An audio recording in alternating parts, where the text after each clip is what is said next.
I knew there was a reason I brought this with me today. What is that, a paperweight? I typically use it as a coaster. Alright, so this coaster right here is known as a Bible, which essentially contains the information of which the holiday known as Easter derives from. Easter is a Christianity-centric celebration of the day of which Jesus Christ, that's this guy, was resurrected following his crucifixion. Oh, that's fun. See, Jesus did some stuff that wasn't too great or something, so they nailed him to a cross, he died, was raised from the dead, and everyone agreed that was worth celebrating. And the rest is in here. The holiday has historically been celebrated during the springtime, as the season is commonly associated with themes of life and rebirth. If you were born in January, your parents f***ed at Easter. Now, unlike most holidays, the day that Easter is actually celebrated on is not set in stone. It's supposed to happen on the Sunday after the first full moon of the spring equinox, usually causing it to land on the first or second Sunday of April, but this isn't always the case, with it sometimes landing in March. Easters that land in March are like people that take their cats on walks. Like, yeah, it's fine, I'll accept it, it just feels a little weird. Now, the name Easter derives from the Christian goddess Yoster, who was also typically honored at the beginning of spring. Of course, you may be wondering,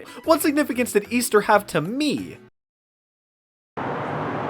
I thought the chicken came first. Something I always looked forward to when Easter rolled around was the yearly Easter egg hunt. My folks would hide little plastic eggs all around the inside and outside of the house, and I'd spend all morning searching for them and being treated to little toys and trinkets. This was an aspect of Easter that always seemed to pop up when I was a child, and I think I'm not alone when I say that. Much like spring, eggs are tied to Easter due to them being seen as a symbol of life and birth, so it just made sense to make kids work to find them. Yeah, like you had a better use of your time when you were 7. Decorating eggs was also a tradition I remember pretty fondly from my youthful days, even if I sucked at it. These are the kinds of traditions I can really get behind when it comes to holidays, you know?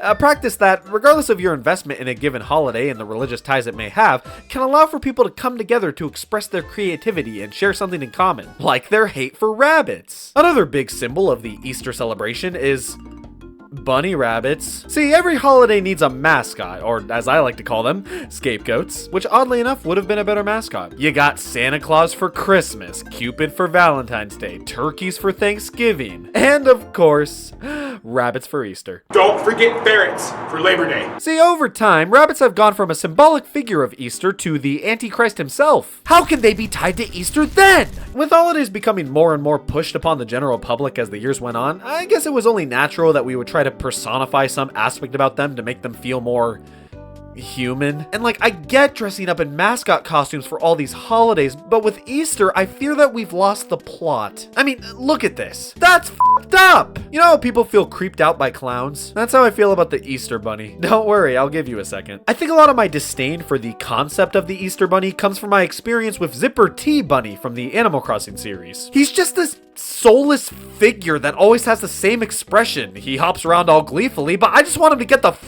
away from me. Of course, in concept, the Easter Bunny is harmless. It's just a dumb f***ing stupid f***ing piece of shit, dirty f***ing rabbit. But in practice, like, this is what we get out of it. Like, man, you can have your fetishes, just leave me out of them. No. Even when I was young, I never really questioned the egg aspect of Easter, probably because I liked Easter egg hunts, but I sure as hell questioned the bunnies. Well, as it turns out, rabbits are a symbol pertinent to Easter due to their relation to springtime and fertility. This is a sex symbol? Then what does that make this?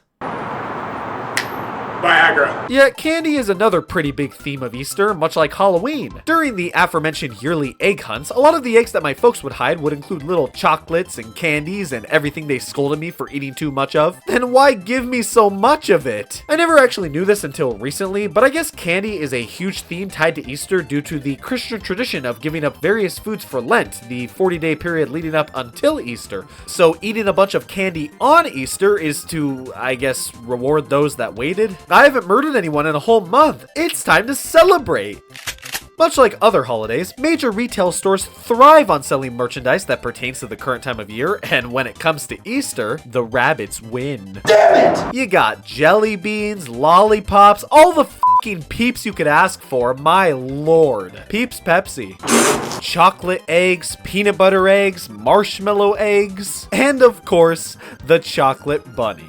F you. These never tasted as good as regular chocolate. They always tasted so artificial. Oh god, you're telling me this isn't organic? And I don't know if it's just me, but I kind of like my candy to be shaped like fucking candy? But wait, this candy is special. Not only is it shaped like a bunny, but it's only offered for a limited time during the Easter season. Oh, then of course I'll buy your shitty chocolate rabbit. Lucky you. We still got a couple in the back from last Easter.